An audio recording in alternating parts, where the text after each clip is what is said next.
जय श्रीराम सांग मैंने आज बहुत बड़ सौभाग्यर कथा आम निज हाथ में सीता माता को सजाऊँ तो आप भावुथे कौन सीता माता को सजाऊँ अयोध्या होता प्राण प्रतिष्ठा ठाकुर 22 तारिख में होता प्राण प्रतिष्ठा घरे घरे गाँ गाँव में बुलिकी तो निमंत्रण दि जाऊँगी से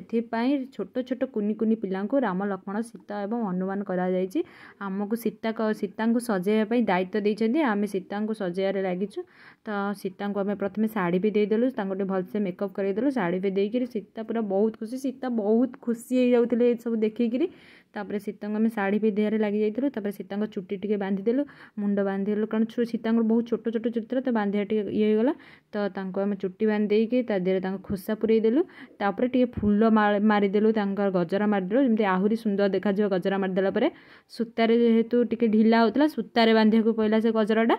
गजरा को सीता बांधे देखो फाइनाल लुक मुंडर पूरा एकदम सुंदर हो गला तो सीता हाथ में बाहुबंधन बांधिदेलु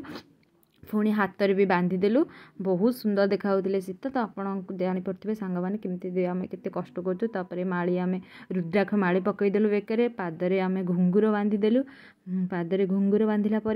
दीटा पादरे घुंगुर बांधि माता सीता पादरे आम अलता लगेलु आमर से सौभाग्य कौटी थिला प्रभु आज आम घरे आसिक माता सीता को आम निजे सज करी बोली केबे भाबी नथिलु एंड बहुत खुशी लगुच ये सब करके अलता लगाऊँ आप देखिए आम बहुत सुंदर आगे सीता माता को सजाइବାକୁ चेष्टा करूँ आमर 100% देवु आम सीता माता को सजाइवाई तो आम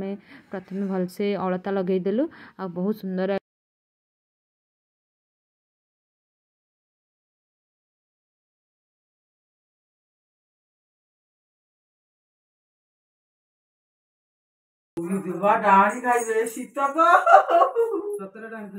रिएक्शन देखिए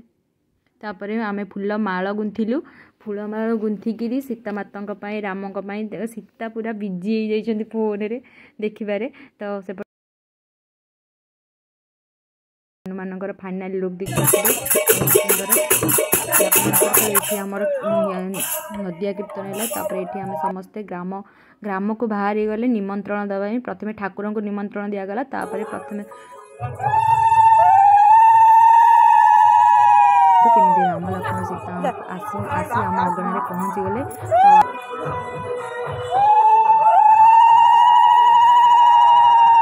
चपला गादी पाखर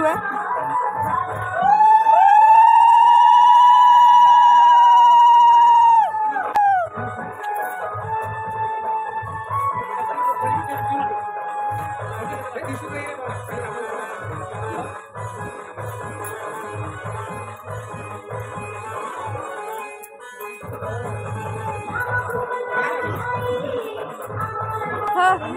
देंगे